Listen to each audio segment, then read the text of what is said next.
शिव महापुराण की कथा कहती है, 3 वृक्ष, 3 पशु, 3 पक्षी और 3 जलचर पितरों के तुल्य होते हैं। बहुत ध्यान देना शिव महापुराण की इस पितृ शांति शिव महापुराण को जो आप सुन रहे हो नैमिषारण्य से, बहुत ध्यान से सुनो। पितृ दोष है, इसके लक्षण क्या है? घर में अशांति होना, घर में 4-5 लोग रह रहे हैं, जरा जरा सी बात में क्लेश हो, समझ लो पितृदोष है। पितृदोष, 1 रुपया कमा कर लाओ, 1.25 रुपए खर्च हो, खूब पैसा आए हाथ में दिखे ही नहीं, समझ लेना पितृदोष। 4 दिन दुकान अच्छी चले, बाकी के समय बैठना पड़े, समझ लेना पितृदोष।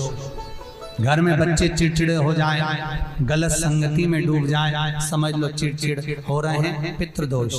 घर के बच्चे माता पिता का आदर ना करें, सम्मान ना करें, तेज आवाज में बात करें, समझ लो पितृदोष।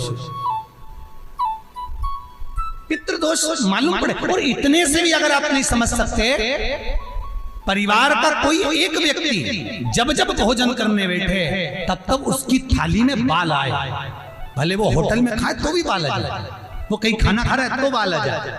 8-15 दिन में, 4 दिन में, 3 दिन में, 2 दिन में, 6 दिन में आपकी थाली के भोजन में अगर बाल निकल रहा है, केश निकल रहा है, समझ लेना कि पितृ आपसे कुछ मांग रहे हैं, पितृ आपसे कुछ चाहते हैं। क्योंकि पितृ बोलते नहीं आता, केवल घर का व्यक्ति जब भोजन करने बैठेगा, सब अच्छे से बनाया, सब अच्छे से करा, फिर भी थाली में अगर बाल निकल रहा है। और कोई व्यक्ति ऐसा होता है जिसकी थाली में बार बार बाल आता है, वो कितने के लिए, पत्नी को भी कह दिया, परिवार को भी कह दिया, तो भी वो होटल में खाएगा तो बाल आ जाएगा, अचानक आ जाएगा, भले पानी पिएगा तो आ जाएगा, कुछ खाएगा तो बाल आएगा। 8 दिन में, 15 दिन में, 6 दिन में उसके भोजन में बाल आएगा ही आएगा। समझ लो पितृ कुछ कहना चाहता, पितृ कुछ बताना चाहता, कुछ वर्णन करना चाहते। घर में अगर आप उससे भी नहीं समझ सकते तो घर में बैठे बैठे एकदम गंध आने लगे। 8 दिन में, 4 दिन में, 6 दिन में, ना जाने कौन सी गंध की बदबू सी आ रही, कोई गंध आ रही, कोई सुगंध सी आ रही, कोई गंध सी आ रही। समझ लो पितृ की छाया पड़ रही है, पितृ कुछ मांग रहा है। 8 दिन में, 15 दिन में कोई भी अगर आपको नहीं आएगा तो कोई दूसरा कहेगा, आज घर में ऐसी गंध क्यों आ रही है, कोई आकर कह देगा गंध क्यों आ रही है, उसका मतलब है पितृ आपसे कुछ मांग रहा है, कुछ कहना चाहता है, कुछ मत करो।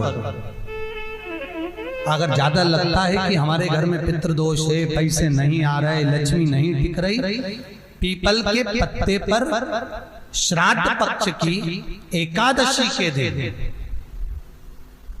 और द्वादशी के दिन पीपल के पत्ते पर शहद की 7 बिंदियां लगा दीजिए,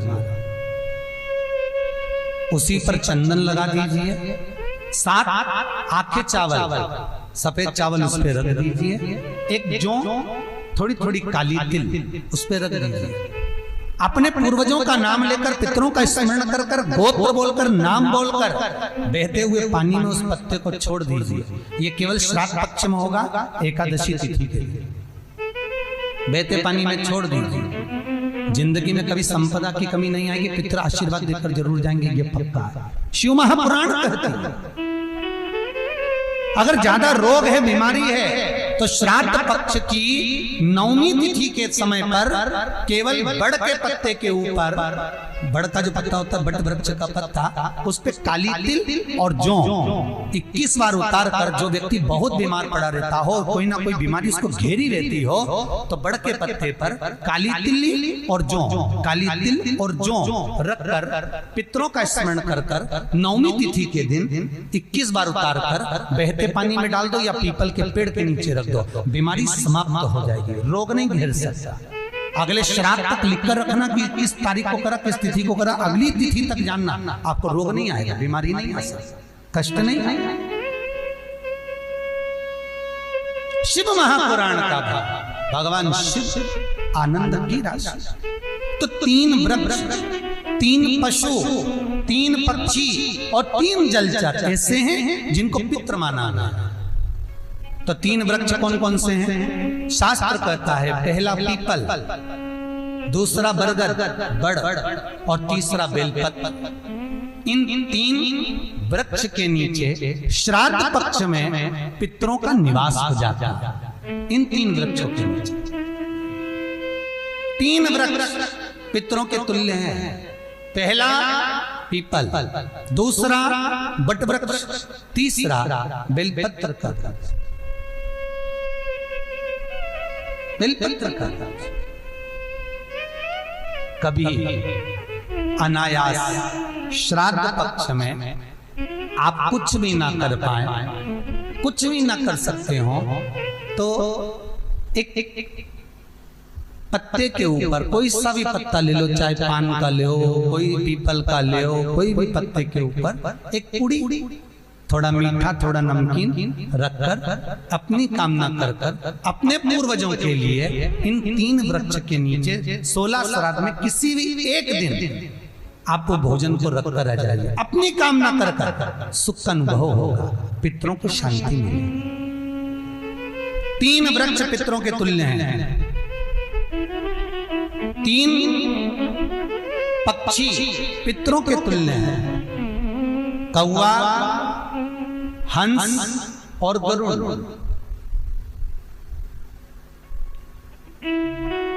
एक कौवा और एक श्वान, कुत्ता, ये 2 ऐसे होते हैं जिनको 20 मिनट पहले, आधे घंटे पहले, 1 दिन पहले, 24 घंटे पहले, 48 घंटे पहले क्या होने वाला होता है, कौवे को और श्वान को भान हो जाता है।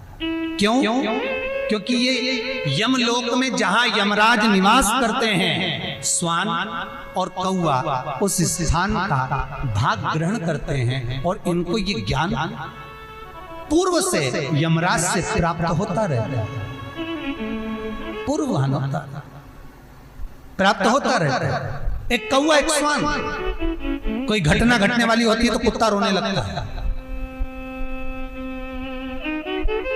कोई घटना घटने वाली होती है तो कौवा आकर बैठ जाता है। कोई आ रहा है तो कौवा आएगा। कोई भाव सूचक है तो कौवा आकर बैठेगा। दरवाजे पर कैसे, उसका भी भान है। अटारी पर कौवा कहाँ बैठा है, दरवाजे पर कौवा कहाँ बैठा है, किस स्थान पर कौवा विराजमान है, उसका भी भाव हमारे शास्त्र में वर्णन है। 3 पक्षी, 3 वृक्ष पितरों के तुल्य हैं। पक्षियों में कौवा, हंस और गरुड़, ये पितरों के तुल्य, जो अधोगति में मर जाते हैं, जिनको पिंड नहीं मिलता, तर्पण नहीं होता, ब्राह्मण का भोज नहीं मिल पाता, जो मर जाते हैं, जिनका अंतिम संस्कार तक नहीं होता, जिनकी गति बिगड़ जाती है, ऐसे जीव कौवे के अंश में प्रकट होते हैं, जो पूर्ण फल लेकर जाते हैं। पितृलोक में जगह नहीं होती, बैकुंठ में जगह नहीं होती, कहीं अगर जगह नहीं है देवलोक में, तो इनको कौवे के अंश में, गरुड़ के अंश में या हंस के अंश में डाल दिया जाता है। महाराज फिर अगला वर्णन किया, 3 पशु, कुत्ता, गाय और हाथी, ये पितरों के तुल्य होते हैं।